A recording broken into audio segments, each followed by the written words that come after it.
sempat mention tentang Madandan. Madandan ini wilayah atau maksudnya kampung halamannya Ibu dari sana atau gimana? Saya lahir di Rantepao, di Jalan Pembangunan nomor 31. Itu rumahnya nenek dan kakek kami, Parengek Madandan, dengan istrinya yang bernama Rukka, yang memberikan namanya kepada saya. Jadi saya lahir di rumah beliau. Setelah itu sampai umur sekitar 4 tahun, saya sempat ikut numpang di TK SD 5, TK Kristen.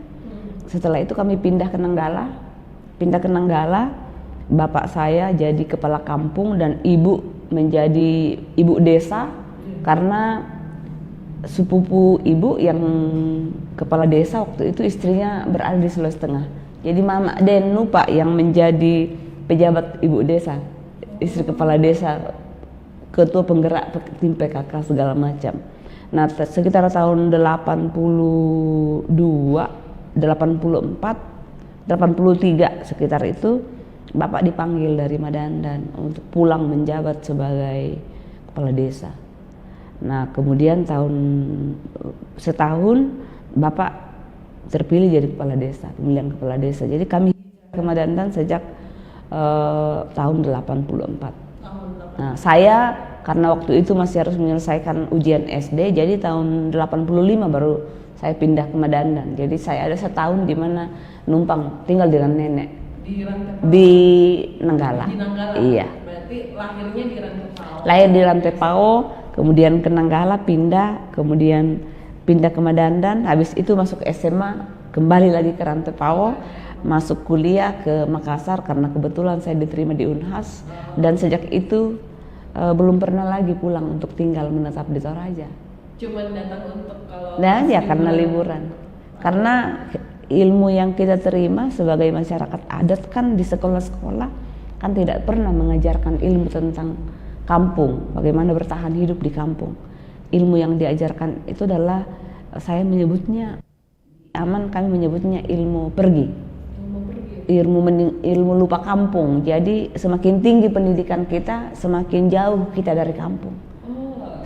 Semakin tidak berguna kita di ilmu yang kita gunakan di kampung, sehingga memang harus jauh, harus pergi ke kota. Saya misalnya, saya sarjana political science, master saya nggak berguna di Toraja. Saya harus di luar untuk bisa sesuai skill saya dengan untuk menerapkan itu. Berarti kalau nggak salah kemarin masternya juga bukan di Indonesia ya? Ya, kebetulan waktu itu saya kerja di UNDP, di United Nations Development Program, di Regional Center di Bangkok. Jadi saya sambil menyelam minum air kan, sebenarnya tidak terpikir, tapi ayah saya Pak Lasok Sombolinggi yang mengingatkan, mumpung lagi di Bangkok kenapa nggak sekaligus sekolah. Saya pikir-pikir ya biar ada juga oleh-oleh pulang, karena biasanya kan yang paling bangga kalau kita dapat ijazah orang tua ya. Jadi lumayan ya, sekaligus membuat orang tua bisa bangga sedikit. Jadi sekalian di sana kerja, sekaligus waktu itu untuk jadi sambil menyelam minum air. Itu tahun berapa ya Bu?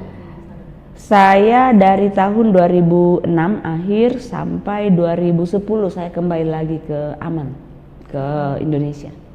Ya, dan saya selesai di Universitas Chulalongkorn itu tahun 2010 juga. Jadi begitu selesai udah langsung pulang. Tapi tidak pulang ke Toraja? Tidak, pulang ke Jakarta dan pulang kembali lagi untuk kerja di Aman. Terima kasih sudah nonton. Jangan lupa like, subscribe, dan share ya.